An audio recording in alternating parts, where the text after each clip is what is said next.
Kaki anak ini bergetar saat sedang berdiri, terlihat sangat lemah. Dia menangis. Sang ayah menyuruhnya untuk berjalan. Ayahnya khawatir. Kemudian anak ini dibawa ke dokter. Setelah melakukan pemeriksaan pada kaki, dokter menyuruh pria ini untuk menggendong anaknya. Dokter mengatakan karena anaknya lahir prematur, dalam kasus ini pertumbuhan anak dapat berpengaruh pada kelemahan anggota tubuhnya. Kakinya lemah, kemungkinan dia tidak dapat berjalan sepanjang hidupnya. Ayahnya tidak mempercayai dokter dan mengatakan anaknya tidak menderita apapun. Dokter berkata dia sangat mengerti itu, tapi kita harus menerima kenyataan. Anak ini harus menjalani sisa hidupnya. Pria ini bilang tidak mungkin Tuhan melakukan ini untuk anak kecil. Anakku akan berjalan seperti anak-anak lain, ucapnya. Secara medis itu tidak akan mungkin, kata dokter. Tapi pria ini mengatakan ilmu bukanlah segala-galanya. Ada seorang yang memperhatikan dan dia akan membuat anaknya berjalan dengan dua kakinya serta menjalani hidup dengan normal. Dan tidak hanya berjalan, dia akan berlari. Kemudian dia pergi membawa anak ini untuk berdoa meminta pada Tuhan. Dia memperhatikan merawat anak ini dengan sabar, memasang alat penopang kaki agar anak ini dapat berdiri, melatih kakinya untuk selalu bergerak, memberikan semangat kepada si anak untuk belajar berjalan. Hal ini dia lakukan secara terus-menerus tanpa henti, sehingga anak ini berangsur jalan tertatih-tatih. Mereka berusaha untuk dapat membuatnya berjalan, sampai anak ini pun mampu berjalan. Keesokan harinya dalam sebuah acara perlombaan lari, anak ini diikut sertakan oleh ayahnya. Tiba-tiba dokter datang menemui ayahnya.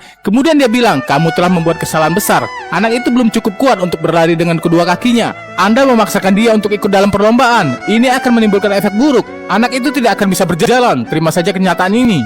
Ayahnya mengatakan, dokter, anakku akan berjalan dan akan menang dalam lomba ini. Lalu dia mengatakan pada anaknya, apakah kau akan berlari? Ya ayah, jawabnya. Aku akan berlari dan menang, ucapnya. Saat lomba dimulai dan para penonton sudah bersorak, peluit pun dibunyikan. Semua peserta berlari. Mereka memberi semangat pada anak ini. Dia berlari tertatih-tatih sampai akhirnya kesakitan. Ayahnya cemas, anak ini menangis. Dia memandangi ayahnya yang merasa sedih. Kemudian dia berusaha kembali untuk berlari.